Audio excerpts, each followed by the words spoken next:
সিলেট নগরীর রাস্তায় শৃঙ্খলার বাতাস বইছে। সিলেটের রাস্তায় এখন নতুন নিয়ম চলছে। পুলিশের কঠোর পদক্ষেপ সবকিছু বদলে দিচ্ছে।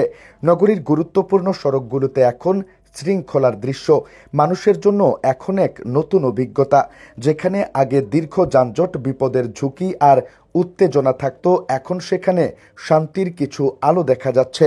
সিলেট নগরীতে যানজট ও সড়ক নিরাপত্তা নিশ্চিত করতে ব্যাটারি চালিত অটোরিকশা ও অন্যান্য অবৈধ যানবাহনের বিরুদ্ধে কঠোর অভিযান চালাচ্ছে সিলেট মেট্রোপলিটন পুলিশ।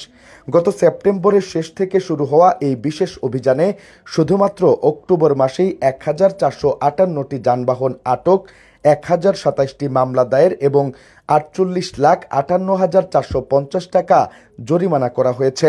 এর মধ্যে 33,64,750 টাকা আদায় করা হয়েছে বলে পুলিশ জানিয়েছে।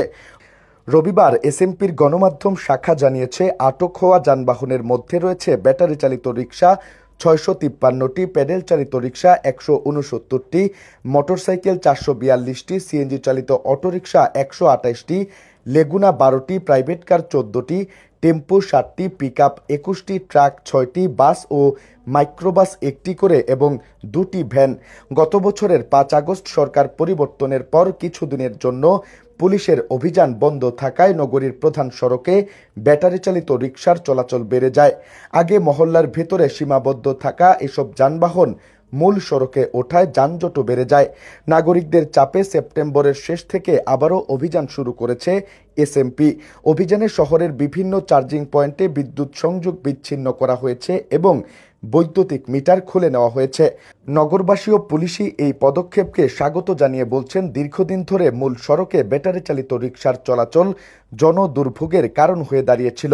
তবে ব্যবসায়ী ও চালকরা বলছেন, এই পদক্ষেপে তাদের জীবিকা কিছুটা ক্ষতিগ্রস্ত হচ্ছে।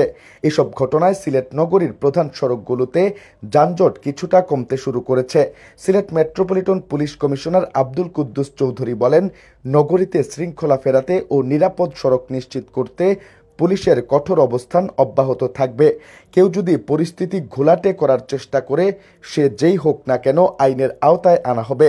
এসএমপির অতিরিক্ত উপ পুলিশ কমিশনার ও মিডিয়া অফিসার মোহাম্মদ সাইফুল ইসলাম জানান, অভিযান চলমান রয়েছে।